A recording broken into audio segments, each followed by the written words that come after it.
Si Sir Klein Ottoman, tanong niya, Doc, may pinakain po akong stray puppy dog at dumikit ngipin niya sa fingertips ko nung pinakain ko, fingertips. Walang scratch o dugo, kailangan pa po ba magpaturok? Wala naman scratch or dugo, hindi po kayo na-transmitan ng rabies noon kung may rabies yung stray puppy dog na yon.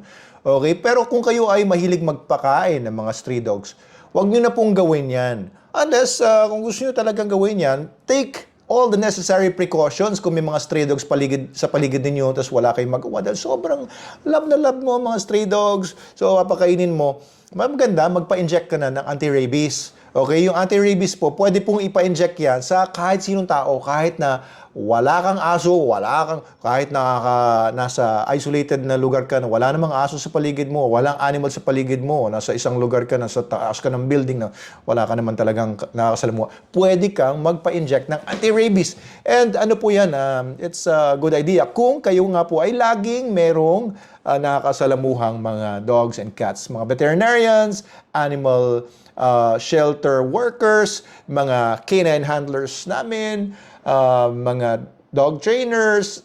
Ayan, dapat meron kayong mga injection ng anti-rabies. Ako, may injection ako anti-rabies starting nung naging veterinary medicine students noon sa UP Los Baños. Required sa amin yun. Hindi pwedeng hindi ka magpa-inject o kung ikaw ay vet student. Kasi simula noon, nag-handle na kami ng mga iba-ibang mga animals na potential na may rabies. Kasi may mga dinadala sa clinic namin doon sa Los Baños, pati sa Diliman.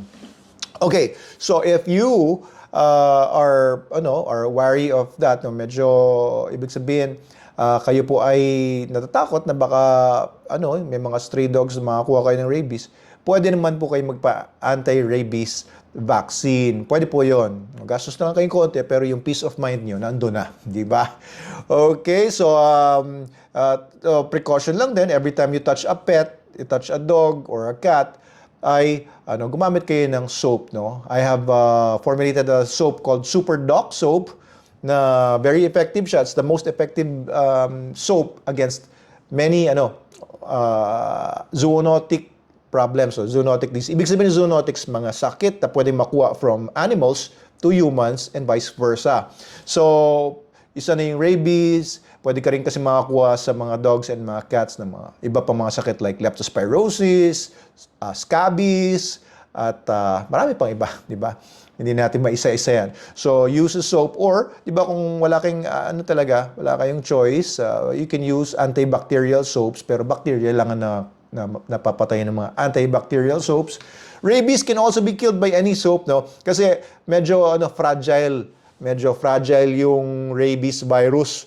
O kung makikita niyo yan sa microscope, para siyang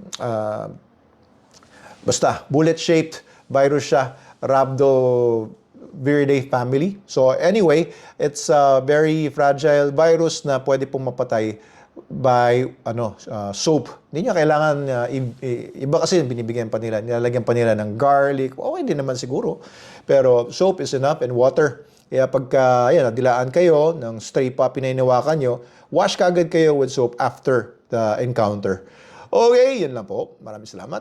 Bigla ko naalala yung case ng isang Norwegian na babae, medyo kabataan pa to. Tapos umuwi siya sa Norway after visiting the Philippines.